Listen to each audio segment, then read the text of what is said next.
isso é o que mais, que é uma das coisas mais importantes dentro, tá, da construção de uma película, né, da narrativa, é você saber exatamente, porque tem uma coisa assim, ó, existem N manuais, tá?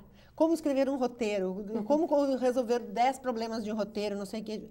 Nada disso resolve se a pessoa não tem leitura, sabe?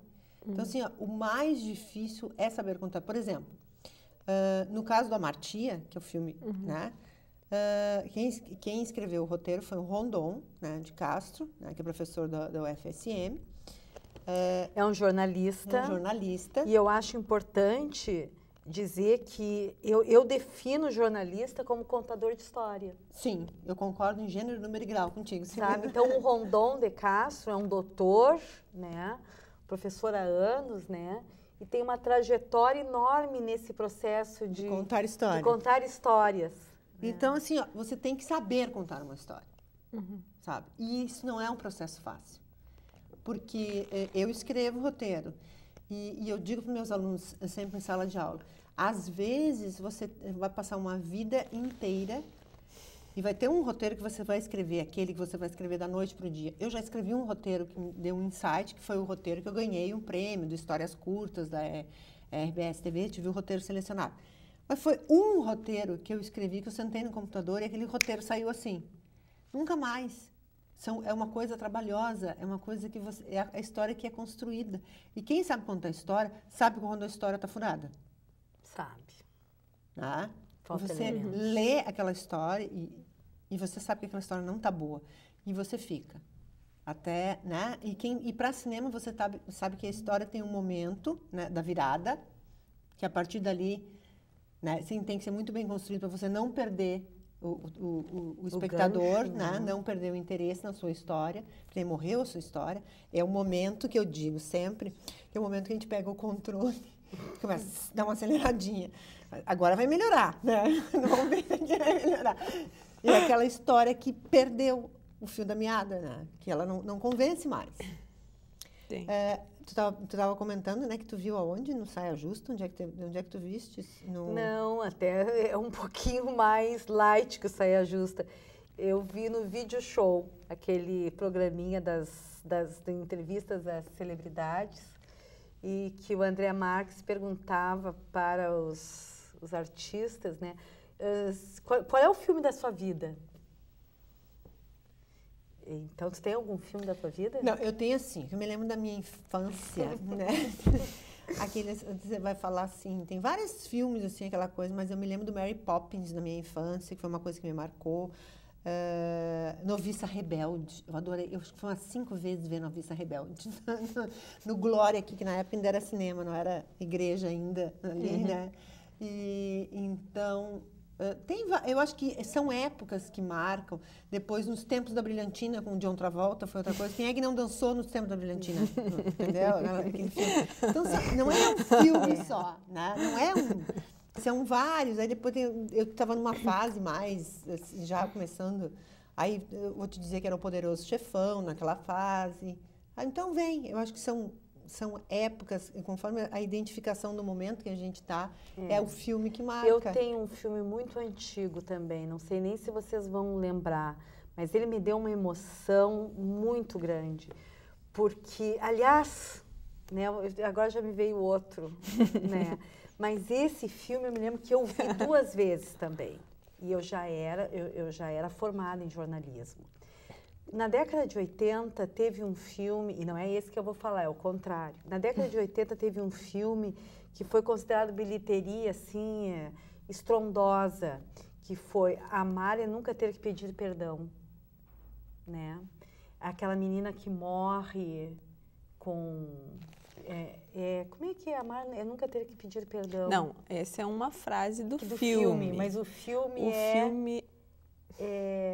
é com o... Eu não tô lembrando. O ator que foi casado com... Bom, mas com a Farrah Fawcett. É o amor... Era uma história de amor lindíssima, não é? Um Romeu e Julieta que ela dos tinha anos câncer 80. E que ela morre. E aí fizeram uma versão... Amor Sem Fim, não era? Não. É uma coisa assim, porque Alguma coisa. Endless Love era a música do filme.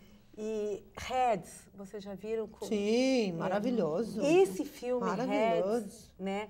Que era o amor contado de outra forma, sabe? Um amor politizado, um amor que foi sendo... Esse filme me marcou muito. Tem uma música lindíssima, lindíssima. E tem uma música sonora lindíssima, uma música, uma trilha sonora emocionante.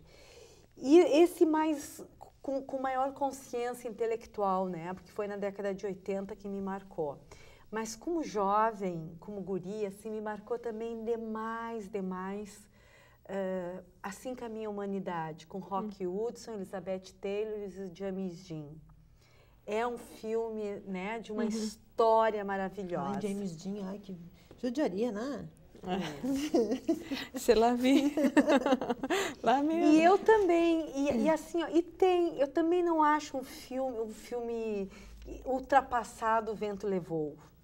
Esse é um filme que, na minha recordação, é um filme para mim que foi muito marcante. Eu acho que eu devo ter assistido umas 5 vezes ele. E a primeira vez que também eu me lembro que foi um evento na minha casa, assisti o Romeu e Julieta. Então, o Romeu e Julieta e depois O Vento Levou, com a Scarlett O'Hara, maravilhosa, né? Jamais sentirei fome novamente, aquele momento todo Scarlett O'Hara. Amanhã é outro dia. Que a gente ia brincar e daqui a pouco dava um momento Scarlett O'Hara de pegar a terra e dizer assim, não, chega, basta. Então, esse foi um filme que para mim marcou, assim, intensamente.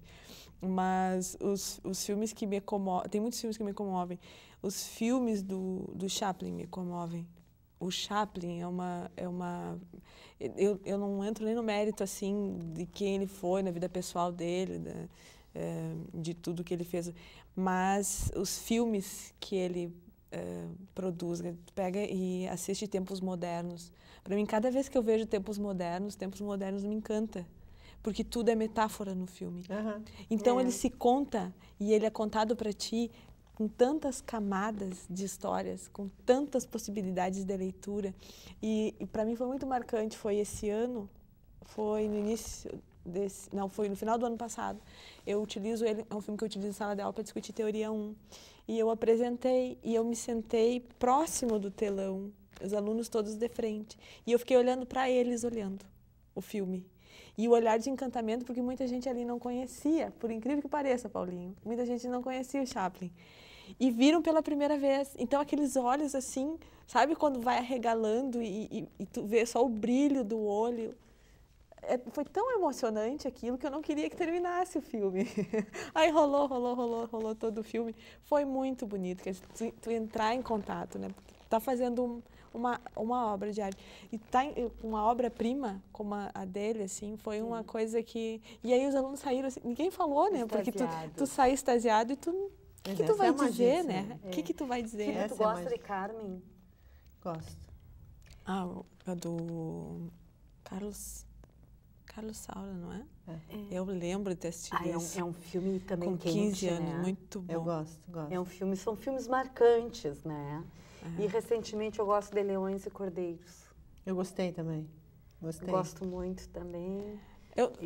E da adolescência foi o Hair. O Hair é maravilhoso. Divino. É maravilhoso.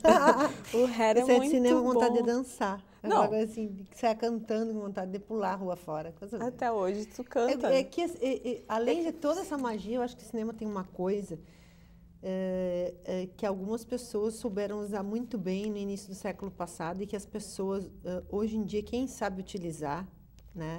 Os países que sabem utilizar isso, os governos que sabem utilizar, se dão muito bem, porque os americanos sabem disso há várias décadas, há séculos, né? O cinema, ele consegue transportar além muros, né? Que eu digo uma frase e vou repetir. Eu já falei nesse programa e vou repetir hoje de novo. O filme, né? Ele é regional. Porque ele tem o olhar do diretor. E o diretor tem o olhar de onde ele está, da sua cultura e do seu meio. Certo? O cinema, o cinema não é nacional. O cinema não tem muralhas. O cinema, ele vai além muros, porque é o filme pronto, colocado na grande tela, certo? Então, é a oportunidade que se tem de levar a nossa cultura, eu também entendeu? acho, né? O nosso gestual, a nossa língua, a nossa arquitetura, A nossa sensibilidade, né? tudo para fora daqui, entendeu? É saber colocar, né? Não precisa ser uma coisa regionalista, certo? E até para ter uma marca do lugar, né? Pelo contrário. Não, porque você aí há uma identificação, certo? E embora seja feito aqui, as pessoas estão se identificando lá fora. É. E nessa universalidade que tu estás falando, Paula, e que a Kita falou, quais são para ti, ou qual é o maior ator ou a maior atriz que vocês já assistiram, que vocês já perceberam? Eu Olha, acho que... Atriz, que é uma coisa colossal, é a Meryl Streep. Concordo. Para mim é Meryl Que Streep. ela é Entre Dois Amores. Eu amo este filme. Tá, e que aí é com você Robert olha ela no Redford. Diabo Veste Prada. Sim, É outra mas assim, pessoa. Aí você olha ela na dúvida. Ah, mas isso também são Não. assim os atores. Não, Tu mas olha ela- Marlon Brando em Poderoso Chefão e olha o Marlon Brando em qualquer outro, é outro ator. não, mas ela para mim é, eu acho Mas que é aí das é que está o maiores. ator. Aí é que está o ator. Porque o ator que é bom, você vai olhar ele em 50 filmes e você não vai olhar e vai dizer assim, ó, para mim ele... Vou dar um exemplo, certo? Tá. Julia Roberts. Julia Roberts, para mim, ela tem o mesmo rosto, a mesma expressão, entendeu? Em vários filmes. O único filme da Julia Roberts que eu consigo tirar a Julia Roberts daquela personagem e marcar... Uma linda mulher. Não. É porque todas elas Eric é uma linda Não, mulher. É né? no Erin Erin Brockovich. Brockovich. Né? É só no Erin Brockovich que ela foge um pouco. Se Não, você pegar depois Mona Lisa, uma linda mulher... São todos iguais, é. Em um lugar chamado primeiro- Notting Hill, o é primeiro sempre é mulher uma linda linda, mulher. né? É. Agora, a Meryl Meryl Streep Streep é não. divina. Ela é uma em cada filme. Ela Concordamos, consegue. eu também acho. Ela é E divina. ator? Ai, tem vários. Paul Newman, me lembra. Ah, Robert. Paul Newman é bom.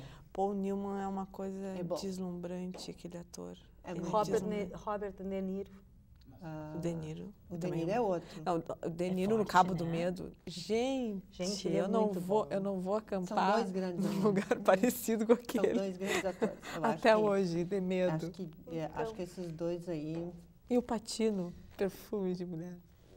Al Pacino é bom também. Ai, eu gostei É, muito Mas não, dele. eu já mas acho eu já que acho o menos. Robert É. De Niro Tá e o- tá na outra escala. Como nós estamos consegue ser mais- exigentes ele consegue hoje. ser mais versátil. Porque É. o Robert De Niro, ele consegue ser cômico, ele consegue ser Ele dramático. é ótimo. E o Al Pacino, eu vejo ele muito policial. É, também acho. Sabe? Paulinho, Engessadíssimo. Paulinho, Ah, veja, Tu não chamaria veja ele pro teu o filme? nível de exigência que elas estão hoje. Desculpe, pode Al encerrar. Pacino, desça um degrau. Que momento. Bom, gente... Vamos a encerrar gente com vai depois encerrar dessa. isso aí, entendeu? E a gente... Eu, no próximo programa, não vou estar, porque eu vou estar defendendo o meu trabalho, né? Em Lisboa. Em pois Lisboa, depois- né? As minhas amigas Mas volta logo. estarão aqui, né? Volte conduzindo, logo, nos né? contando. E aí, na volta, eu conto as novidades. vá a do Estoril. mundo cinematográfico. Coma cerejas na praça. A gente Lisboa é se encontra lindo. na próxima semana. Tchau, tchau.